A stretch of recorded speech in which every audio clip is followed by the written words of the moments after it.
Hi, this is Toko US Brand Manager Ian Harvey. I wanted to show you the Toko Structurite tool. This tool comes in two forms. One, the packaging just has the frame of the tool itself and the red bit, which is a most universal bit. The other form has the same thing, except it also has a yellow and blue bit, and it's called the Toko Structurite kit. Some years ago at a junior nationals for cross-country skiing, we had multiple conditions during that 1 week.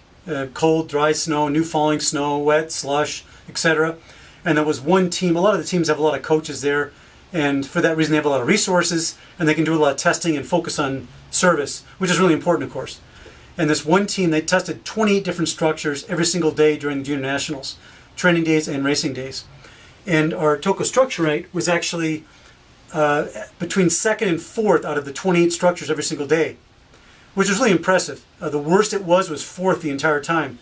This tool is actually the least expensive hand structure tool in the market that's got different bits and is more advanced. So it was really cool to see that, and it reinforces what we already know, which is it's a very versatile, effective tool.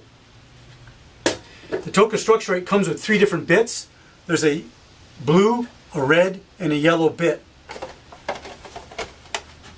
The blue bit is for when you might use blue wax. It's for colder snow and applies a fine linear structure. The red bit is when you'd be using red waxes, probably just below freezing, in a variety of different conditions, and it applies an offset structure. And the yellow bit is for very wet snow, and it applies a broken structure as well, but it's far deeper and much more aggressive. Maybe you can see the difference between the blue and the red bit in terms of its depth. The red is much deeper and more aggressive. How did we arrive at these different structures? We've made a bunch of prototypes of different blue structures, different red structures, and different yellow structures, a whole bunch of them. And then we tested each one within the realm of each condition. There were multiple conditions. So let's say if it was the red bit, that's just below freezing, corn snow, new falling snow, new fall-end snow, icy snow, etc. And we came up with trends. Some bits or structures were better overall than others, and we picked the best blue, the best red, and the best yellow. And that's why they're generally very good in generally all types of snow within their given temperature range or condition. So I want to show you quickly now how to apply it, how to apply structure using the Structurite. You want to start out with a scraped and brushed ski. I'll say more about that in a little bit. You want to thread the Structurite on, and a very common mistake is to have more structure on the side that's closer to your body than on the other side. The way I try to do it is I try to use my body weight, not just my arms, but my body weight like this over the tool when I apply structure. And this enables me to apply a more uniform structure more easily. After I do one pass, I generally do 2 passes. After I do my first pass, I inspect my structure job and see if the pressure's equal throughout and if I made any mistakes. And then I'll do a second pass, again using my body weight.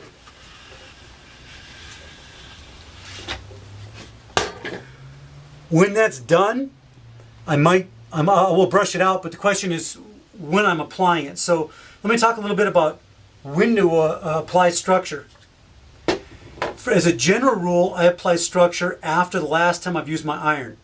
So that would be if applying an HF red and nothing afterwards, then I would apply my HF red, let it cool, scrape it and brush it, and then apply probably a red structure. When I'm done with that, then I would brush it out with my copper brush and then my nylon polishing brush. If I was applying Jetstream red on top of my HF red, then I would apply, and I'm ironing the Jetstream red as compared to some other methods, but we generally recommend ironing it for Nordic. The technique that we recommend the most is ironing it with a sheet of fiberline underneath the iron, but that does generate enough heat to count as the last time using our iron. So I would apply my HF red, scrape it and brush it, and then apply my Jetstream red, iron it using the fiberline sheet. Let it, you don't necessarily have to let it cool, but I wouldn't brush it out yet.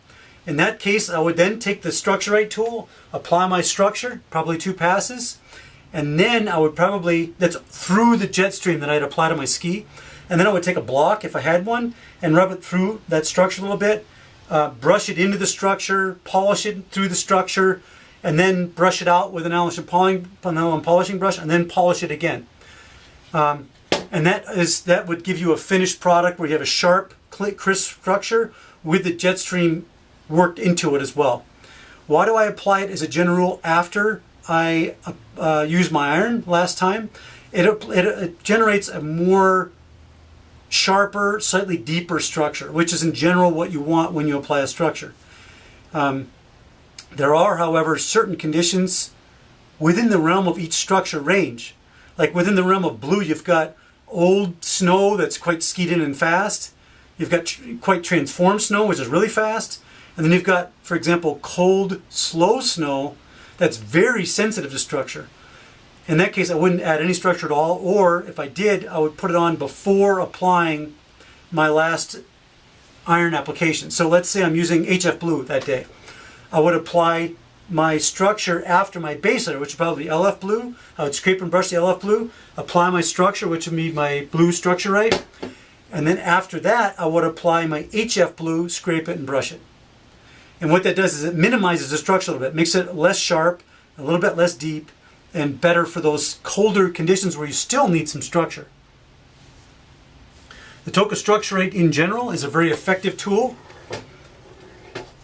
It's of great value, while at the same time it performs fantastic. It's easy to understand when to use what.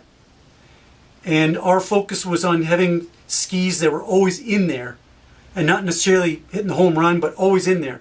With this tool, if you use the tool properly and you'll pay attention to the color codes, you'll always have good structure, good skis. With the Toko Structurite, as with any structure tool that has a roller, there are certain times where you're going to want a rill, a deep rill, and that's when the conditions are especially wet. The downside to that is if you put on a deep rill, like a 2mm rill or something like that, it's going to be in the skis for a long time until you get a stone grind. Even then, it's difficult to get rid of because they go very deep. So that's the downside to something like that. But if there's a race that's extremely important to you and it's very wet, that's something you might want to consider. Our yellow bit is extremely good, even in very wet snow. It's broken and quite deep. But in the most extreme wet conditions, you're going to need a rill that's quite deep. You might want to put the broken structure on top of it, but you're going to need that depth of the rill. So that's a Toko Structurite. Thank you.